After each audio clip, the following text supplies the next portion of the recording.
Hello everyone, welcome to my channel. In this video, we will talk about some of the important features in React. वैसे तो React के बहुत सारे features होते हैं, but in this video, we'll talk about these three features which are most important and this may ask in your interview. So first is it works on a virtual DOM concept. As you know, DOM stands for Document Object Model. So for example अगर आपका कोई web page है और उस web page के अंदर you have one div element और उस div एलिमेंट के अंदर एक हेडर है, एक फॉर्म है और एक स्पान है जिसके अंदर एक टाइम वेरिएबल है, तो ये आपका एक डोम का ट्री स्ट्रक्चर हो गया. So this is what a DOM is. JavaScript में क्या होता है, अगर ये टाइम वेरिएबल की वैल्यू अपडेट होती है तो it will rerender the whole DOM. So ये पूरा जो डोम है वो रीपेंट होगा. तो ये तो मतलब परफॉर्मेंस इश्यू कर रहा है, राइट? तो रिएक्ट ने क्या किया, React it actually maintain its own virtual DOM. वो अपना खुद का एक वर्चुअल डोम मेंटेन करता है, अपना खुद का एक वर्चुअल डोम. सो रिएक्ट अपना खुद का एक वर्चुअल डोम मेंटेन करता है. वर्चुअल डोम क्या होता है, is it is nothing but just a copy of your actual DOM. ये बस एक्चुअल डोम की कॉपी होती है. सो जब भी कोई भी यूआई पे अपडेट होगा तो वो क्या होगा, वर्चुअल डोम पर अपडेट होगा. And it basically maintains two copy of the virtual DOM, एक जो इनिशियल वर्चुअल डोम और दूसरा जो भी अपडेटेड वर्चुअल डोम है उसकी कॉपी. ठीक है. So this two DOMs React is maintaining. Under the hood, what React does it compare these two DOM and it try to apply the minimal changes on this actual DOM. So यहाँ पे एक डिफिन algorithm चलता है and it will only apply whatever the change is updated to this actual DOM. तो अगर आपके initial डोम में जो भी आपकी टाइम वेरिएबल की वैल्यू होगी, अगर वो अपडेटेड वर्चुअल डोम में वो चेंज हुई है तो it will repaint only this particular time variable on the actual DOM. तो इसने आपका परफॉर्मेंस का जो इश्यू जो जावास्क्रिप्ट में होता था वो रिजॉल्व कर दिया.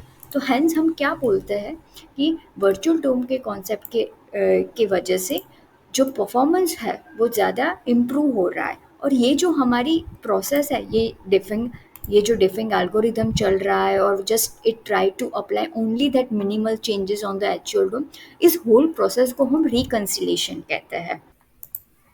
सेकेंड प्रॉपर्टी क्या है, that unidirectional data flow. React में always data flow from a parent to its child component and this can be done via props. So props is actually properties that are passing from the parent to the child component. So इसका एक unidirectional flow का एक advantage रहता है कि अगर developer को कुछ इश्यू डिबग करना होता है then they can able to debug it very efficiently because of this unidirectional data flow, because they know from where the data is coming. And also, since the data is flow in a controlled manner, it make the application less prone to error, because we know that there is only a single source from where the data has been coming or from where the data has been updated. So अगर unidirectional data flow का अगर कोई भी concept आए, then you can say that here in React there is a one way data binding. It is always flow from parent to child component. So this make us easy to debug and less prone to error. Third feature is component based architecture. So React is basically uses the reusable component based architecture. So for example, अगर आपका एक web page है और वहाँ पर आप ये ऐसे चार कार्ड यूज़ कर रहे हो, तो what React will do, you have to just create only one card. You can adjust the height, width and everything, and you can reuse this particular card. So what you will do, you have to just pass the numbers, some titles and some icon. तो एक ही हमारा एक card component हम बनाएंगे और उसके अंदर ही अलग अलग प्रॉपर्टीज हम पास कर देंगे. So this way it is easier for developer to maintain. For example अगर कोई चेंज करने का हुआ, फॉर एग्जांपल अगर मुझे इसका कलर कोई चेंज करना है, then I will do it only on that card component and it will apply to all of them.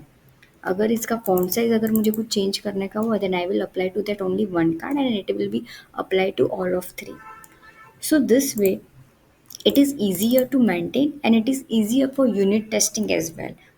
हर एक कंपोनेंट का अपना ही एक कुछ फीचर होता है जो वो प्रोवाइड करता है। फॉर एग्जांपल ये जो हमने कार का कंपोनेंट बनाया है, then what you can expect from that it will contain some numbers, it will display some title and it will contain some icons to it.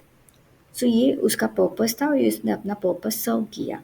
So this way it become easier to maintain and as well as easier for the unit testing as well. So what we have learned that these are the three key features. Let us revise it. First is it works on a virtual DOM concept. वो DOM concept पे काम करता है which make uh, the performance very fast, and it works on and behind the scene there is a reconciliation process. Second thing is unidirectional data flow. Only one way directional flow होता है and that happens from parent to child component.